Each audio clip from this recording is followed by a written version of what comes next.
Ya, salam wajib pajak bicara. Di edisi perdana podcast kali ini kita akan membahas mengenai kasus gratifikasi perpajakan yaitu jejak korupsi Muhammad Hanif yang baru minggu ini diumumkan oleh KPK.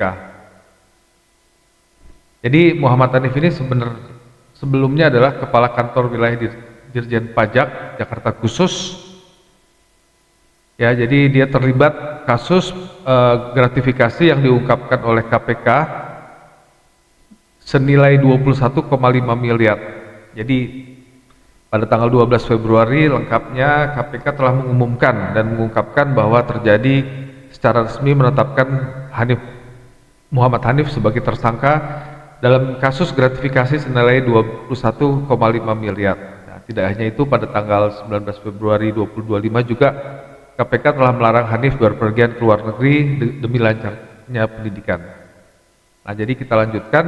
Nah, pada tanggal 24 Februari juga KPK telah memanggil 3 saksi untuk menggali lebih lanjut lebih dalam kasus ini.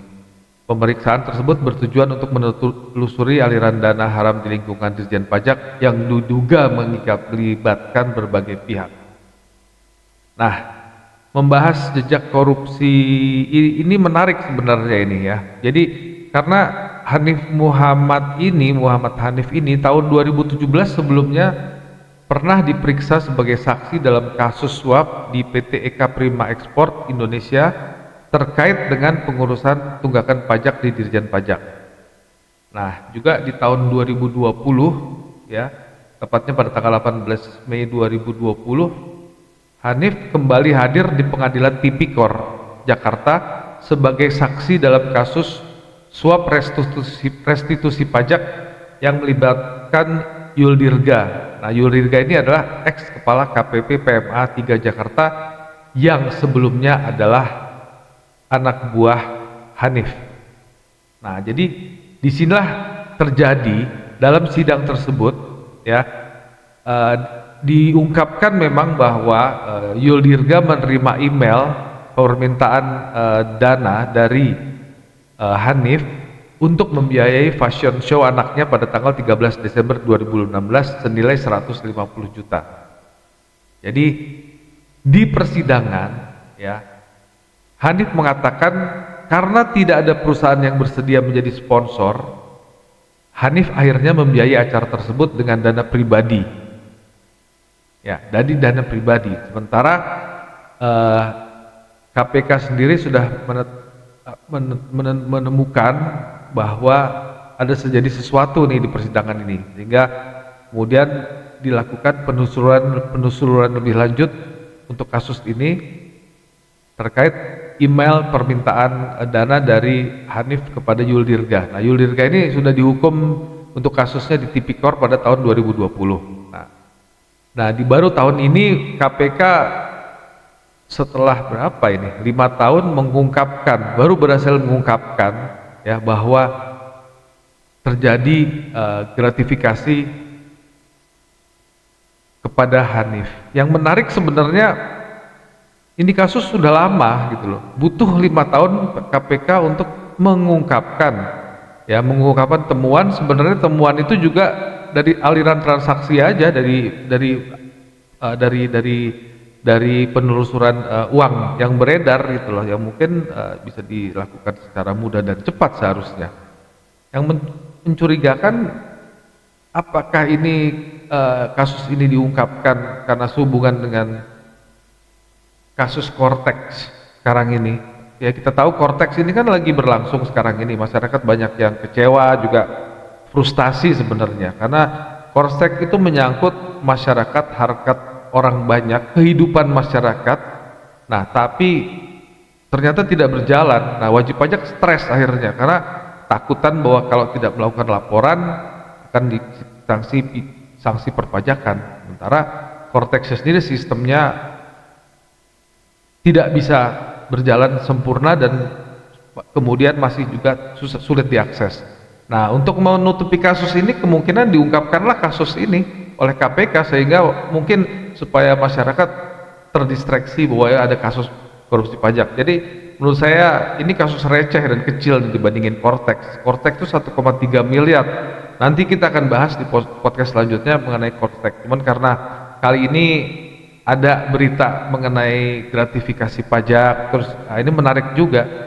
Saya melihat bahwa kasus ini bisa mengungkapkan, kita juga mempelajari gimana sih orang pajak ini dapat uang gitu loh. Kenapa sih mereka kaya-kaya gitu lah. Jadi kita bisa tahu, saya juga udah paham ini setelah mempelajari kasus ini. Saya lihat, jadi kita lanjutkan lagi ya, boleh lanjutkan kenapa? Bagaimana modusnya sebenarnya Hanif ini mempergunakan jabatannya sebagai kepala Kanwil untuk menekan anak buahnya KPP 3 PMA Jakarta ya, untuk mencari dana bagi fashion show anaknya. Jadi kalau kita lihat sebenarnya orang-orang pajak ini sayang sama anak-anaknya gitu kan. Rafael Alun sayang anaknya dibelikan Rubicon, kemudian Pak Hanif juga anaknya dibiayai fashion show-nya yang bernilai 800 miliar tapi pakai uang dari wajib pajak.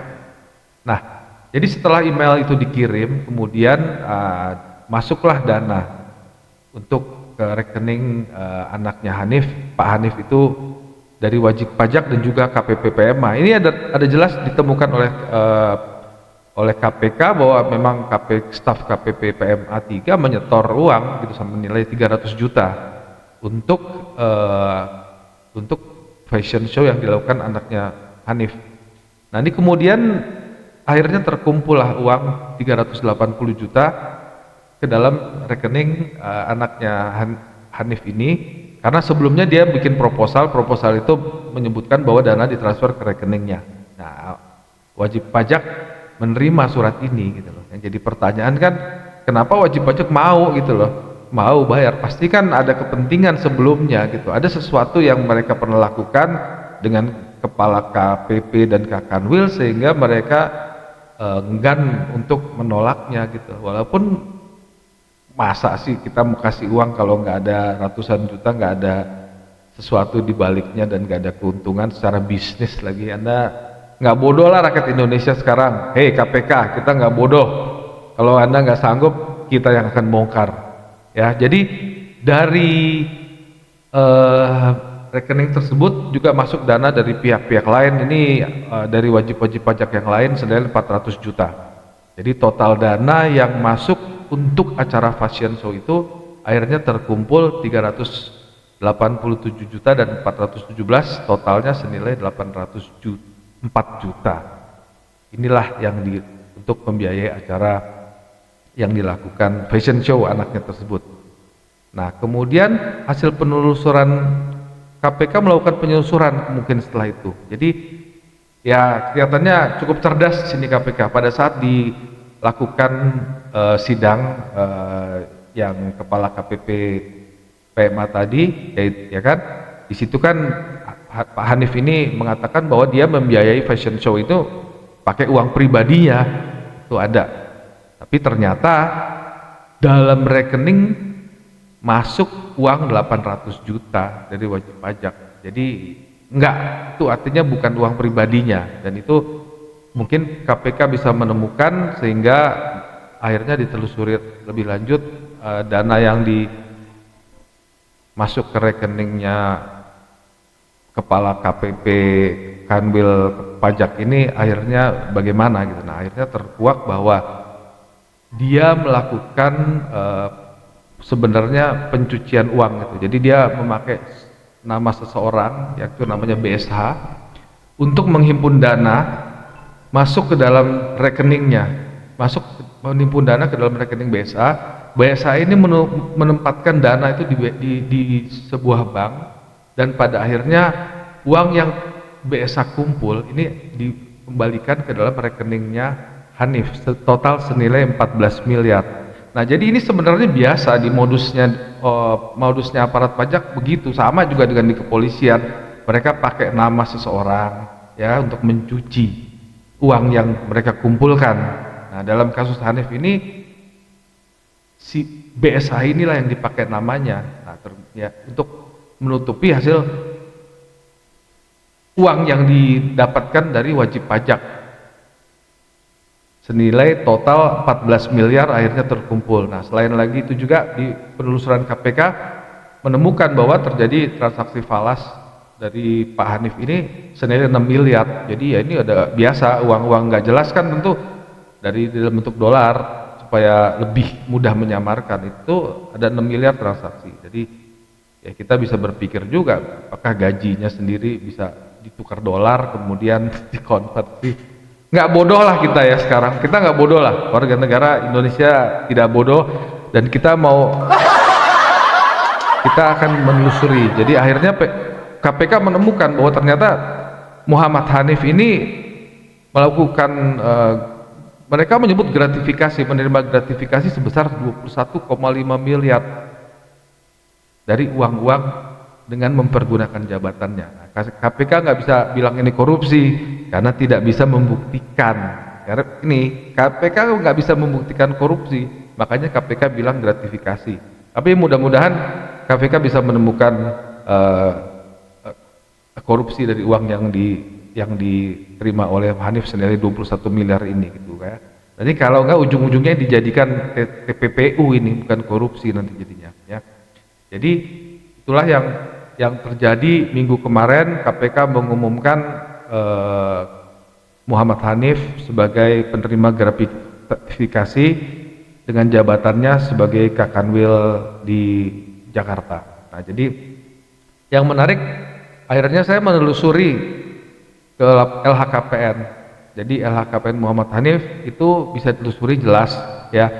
Jadi dia memiliki kekayaan tanah dan bangunan sebesar 15,2 miliar, alat transportasi mesin 1,6 miliar. Nah, kemudian harta bergerak lainnya 721 juta, kas dan setara kas 23, miliar, dengan total kekayaan pada tahun 2020 sebesar 19,9 miliar. Nah, jadi oh ya, di tanah bangunan sebesar 15,2 miliar itu ada rumah di Jakarta Selatan senilai 8 miliar. Jakarta harga rumah mahal.